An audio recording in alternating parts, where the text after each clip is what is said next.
দোয়া করতে জানা, এটার জন্য কোনো আপনার মাস্টার্স করতে হয় না। দোয়ার উপরে আপনাকে পিএইচডি করতে হবে না, খুব সিম্পল বিষয়, এখনই শিখে নেন। দোয়ার জন্য আদব হলো যে আপনি আল্লাহর কাছে দোয়া করতে গিয়ে প্রথমে আল্লাহর প্রশংসা করবেন। আল্লাহ, আপনার অনেক নিয়ামত আমি ভোগ করছি, আপনি আমাকে অনেক নিয়ামত দিয়েছেন। স্বীকৃতি দেওয়া যে আল্লাহ আমি সুস্থ, অনেকে সুস্থ না। আল্লাহ আমি পঙ্গু না, অনেকে পঙ্গু। আল্লাহ আমাকে আপনি কত কিছু দিয়েছেন যেটা অনেককে দেন নাই।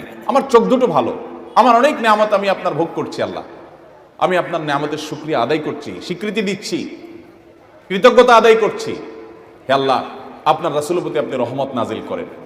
আপনি যদি লম্বা চড়া বিস্তারিত না বলতে পারেন, আপনি সূরা ফাতিহাটা পড়েন, আলহামদুলিল্লাহ রাব্বিল আল্লাহর প্রশংসা সেখানে হয়ে গেছে, আলহামদুলিল্লাহ রাব্বিল আলামিন পড়েন, দুরূদ শরীফ পড়েন, বাস।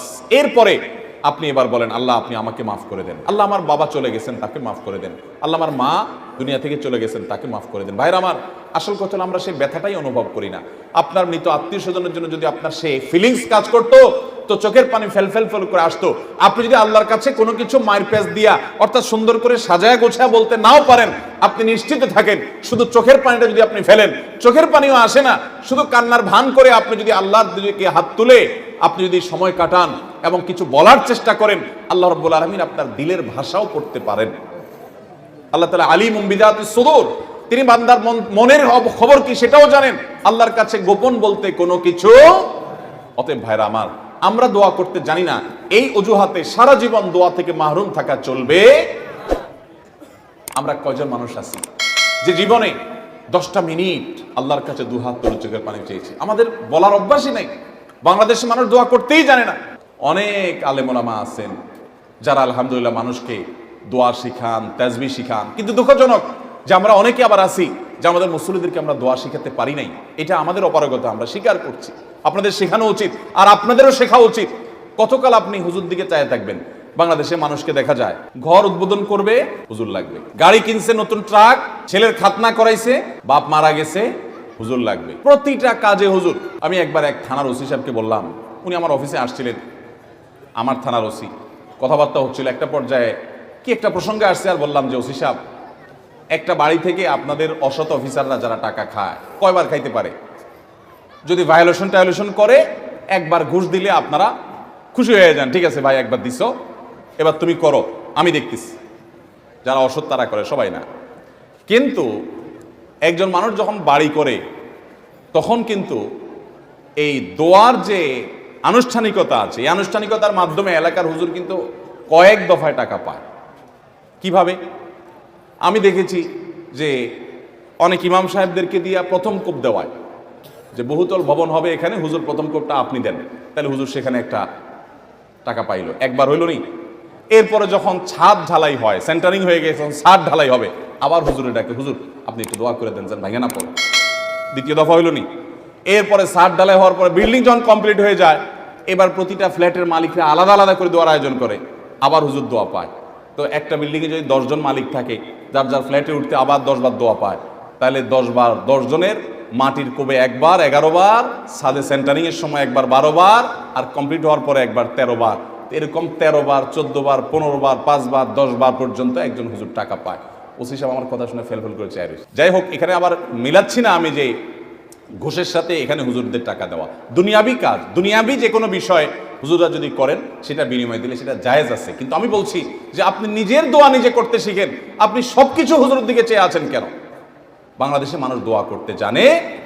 মসজিদে নামাজের পরে সম্মিলিত মোনাজাত যেসব মসজিদে চালু আছে তারা করে, বেশিরভাগ মসজিদে চালু আছে বাংলাদেশ। আপনারা দেখবেন যে কোনো ব্যক্তি হয়তো নামাজের পরে জিকির আজকার তাসবিহ যেগুলো মাসনুন ওজিফা আছে সেগুলো করতেছে, এদিকে ইমাম সাহেব হাত তুলছে। তো কেউ যদি ওই টাইমে একটু জিকির আজকার করে তো আশপাশ থেকে দেখবেন মানুষের ভাবে গুতা মারে। খেয়াল করছেন? এর মানে কি? এর মানে হলো হুজুর হাত তুলছে, তুমি বসে আছো কেন এখন? আচ্ছা, এরপরে হুজুরের মনে করেন আজকে 4টা-5টা জিনিস চাওয়ার দরকার, আল্লাহর কাছে চাই ফেলছে, আল্লাহ আমাকে মাফ করে দিয়েন, নেক আমলের তৌফিক দিয়েন, হেদায়েত দান করে দিয়েন, কমন কিছু কথা চাইছে। আজকে হুজুরের কোনো অসুবিধা নাই, হুজুর এরপরে দোয়া শেষ করে দিছে। আরেকজন মানুষ দোয়া করতে করতে তিনি আজকে তার নতুন কিছু সমস্যা যোগ হয়েছে, আজকে পেটে ব্যথা আছে, দোয়া করছে আল্লাহ আমার পেটে ব্যথাটা ভালো করে দেন। তার বউর একটু অসুবিধা আছে, এটা দোয়া করতেছে। এদিকে হুজুরের দোয়া তো শেষ। যদি হুজুরের দোয়া শেষ হওয়ার পরে আবারও কিছু সময় দোয়া করে, তাও দেখবেন আশপাশ থেকে কিছু মানুষের গুতা মারে। এর মানে কি? হুজুরের দোয়া শেষ, তুমি কি করো? তার মানে ওই যে রেডিমেড দোয়ার বাইরে দোয়া আমাদের দেশে মানুষ করতে জানে ভাইরা আমার, খুব আফসোসের সাথে কথাগুলো বলা। আমরা দোয়া করা শিখবো তো ইনশাআল্লাহ। ভাইরা আমার, দোয়ার মাধ্যমে বান্দা লাভবান হয়, লাভবান হয়, লাভবান হয়। বান্দা যদি দোয়া করে সেটা 3 ভাবে কবুল হয়। কয় ভাবে কবুল হয়? 3 ভাবে। দোয়া যদি শর্ত পূরণ করে আপনি করতে পারেন, মিস হবে না। হালাল উপার্জনকারী দোয়া কবুল হয়। হারাম দিয়া দেহ গঠন হলে দোয়া কবুল হয় না। দোয়া কবুলের মূল শর্তই সেটা। এরপরে দোয়া কবুলের শর্ত হলো যে সালাত সালাম পেশ করবেন নবী করিম সাল্লাল্লাহু আলাইহি ওয়াসাল্লামের প্রতি, আল্লাহর প্রশংসা নিবেদন করবেন।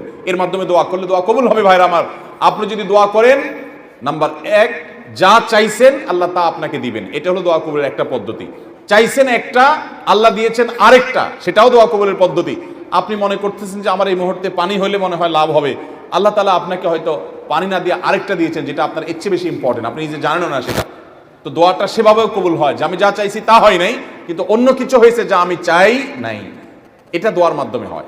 তৃতীয়ত, 24 ঘন্টার ভিতরে যতগুলো দোয়া কবুলের সময় আছে, যতগুলো সোনালী সময় আছে, যতগুলো মূল্যবান সময় আছে, এর মধ্যে সবচেয়ে গুরুত্বপূর্ণ হলো এই 5 নম্বরটা। সেটা হলো ভোর রাত, তাহাজ্জুদের সময়, রাতের শেষ ভাগ, শেষ তৃতীয়াংশ বলতে পারেন। 3 ভাগ করলে শেষ ভাগ, বা ঘুম থেকে ওঠার পর একেবারে ফজরের আজানের আগ পর্যন্ত রাতের শেষের দিকের এই সময়টা, এটা হলো সবচেয়ে মূল্যবান সোনালী সময় ইমানদারের জন্য। আপনার দোয়া আল্লাহর কাছে পৌঁছাতে চান, কায়মন বাক্যে আল্লাহর কাছ থেকে পাশ করাতে চান, আল্লাহর সবচেয়ে নৈকট্য অর্জন করতে চান, খুব বেশি আল্লাহর কাছে প্রার্থনা করতে চান, সিজদায় আল্লাহর কাছে বান্দার সবচেয়ে কাছাকাছি যেতে পারে। আর ভোর রাতের দোয়া, এটা বান্দার সবচেয়ে ইফেক্টিভ দোয়া হয়। এই দোয়া আল্লাহ তাআলা সাধারণত ফিরিয়ে দেন না। এবং নবী করিম সাল্লাল্লাহু আলাইহি সাল্লামের সেই বিখ্যাত হাদিস আপনারা সবাই কম বেশি শুনেছেন।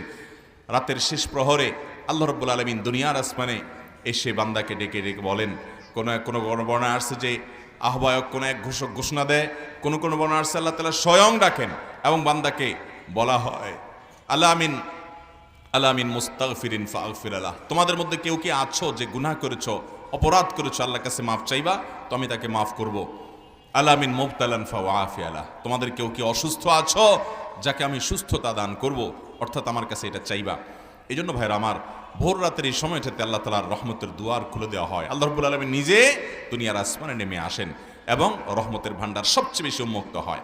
ডক্টর খন্দকার আব্দুল্লাহ জাহাঙ্গীর রহমানের একটি ঘটনা, তিনি কোনো একটা পাবলিক প্রোগ্রামে বলেছিলেন যে কোনো এক আল্লাহর বান্দা তার জীবনে এমন একটা জটিল সমস্যায় পড়েছেন, পাওনা দেনা সংক্রান্ত একটা বিষয়ে, যে কোনোভাবে সেটা থেকে তিনি সমস্যা থেকে সমাধান করার পথ তিনি খুঁজে পাচ্ছিলেন না, উদ্ধারের কোনো পথ খুঁজে পাচ্ছিলেন না, এবং তিনি সকল আশার বাতিগুলো সব দেখলেন নিভে গেল এক এক করে, কোনো পথ আর তার সামনে খোলা নেই।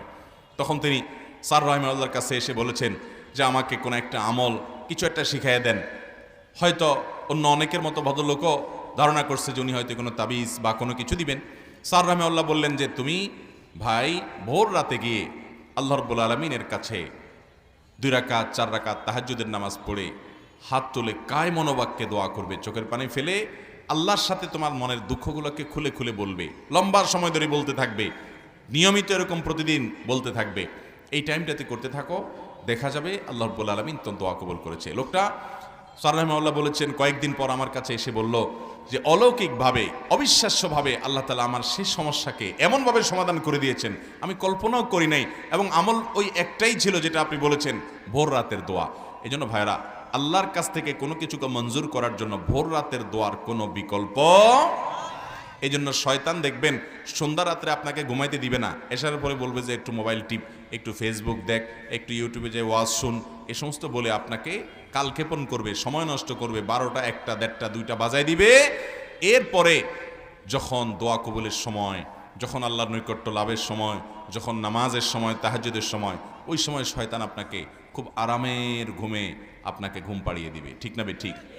এই জন্য ভাইরা আমার, এই সময়টা, ভোর রাতের সময়টাকে সারা জীবন পারেন না কর্মব্যস্ত নানা কাজের কারণে, অন্তত মাঝে মধ্যে হলেও, বন্ধের দিনগুলোতে হলেও, রমজান মাসে সাহরি খেতে যখন উঠেন তখনও তো ভোর রাতের সময়, এই সময়টাতে দোয়া, জিকির, আল্লাহর একান্ত নৈকট্য লাভের চেষ্টা, কায়মনোবাক্যে নিবেদনের চেষ্টা আমরা করবো তো ইনশাআল্লাহ।